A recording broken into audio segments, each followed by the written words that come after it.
আজকে নিরামিষ ইতু পুজো। আমি ছোটবেলা থেকে ইতু পুজো করি। আজকে আমাদের নিরামিষ। আমার কি বানাবো সবজি যা আছে হবে, বাকি আর কি বানাবো যে ভালো লাগবে। মামা কি বানাচ্ছে বাবু? ইতু পুজো কি বানাচ্ছে জানি না। আমি বানাচ্ছি হচ্ছে এই যে বড়া ভেজেছি। বড়া ভেজেছি ছোলার ডালের। হ্যাঁ পারবি? গরম আছে, দে একটা করে দিবি। হ্যাঁ ছোট করে না, থ্রো নয়, রাখতে হবে। হ্যাঁ হ্যাঁ থ্রো করলে আবার লাগবে। দাঁড়া আরেকটু কষু, দাঁড়া আরেকটুখানি কষে যাক। হয়ে গেছে অলমোস্ট। একটু নাহলে বড়াটা শুকিয়ে যাবে, ঝোলটা টেনে নেবে একদম। একটু থাক, দাঁড়াই বড়াটা তুলে দিই। নিরামিষ কি বানাবো বুঝে পাই না। ছুটি আছে বলে ছোলা ডালের বড়া ঝাল বানাচ্ছি, একটু আলু দিয়েছি। এগুলো বানাতে না অনেক টাইম লাগে, মানে আমার নিজস্ব মনে হয়।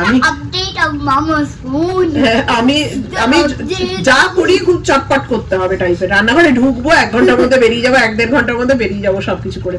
এখানে যেহেতু সব মানে নিজেকে করতে হয়, মানে সবজি কাটা, বাসন ধোয়া সবকিছু নিজে। সরি বাবা, দাঁড়া বাবা। তো সেই কারণে এখানে সবকিছু নিজেরা করতে হয়, সেই কারণে চটপট যতটা পারা যায়।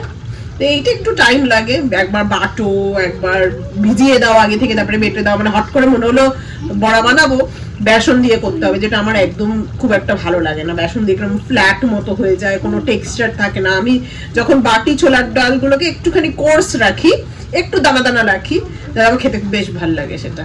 তো সেরকম করেছি। ফোন করো, দাঁড়াও, চলো চলো। ও পুটুর সাথে কথা বলবে বলে ফোন করবে বলে বলছে। আমি ফোনটা অফ করি এখন, ক্যামেরাটা। হয়ে গেছে আমাদের।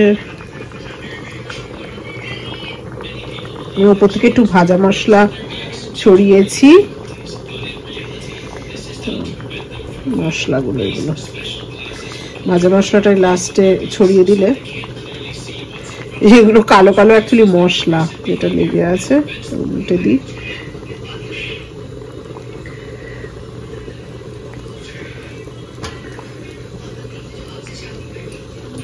এই বড়ার ঝাল বললেই আমার ছোটোবেলাকার কথা মনে পড়ে। আমার দিদা খুব ভালো বড়ার ঝাল বানাতো, আর আমার বাবা খুব ভালোবাসে খেতে এই বড়া, ডালের বড়া।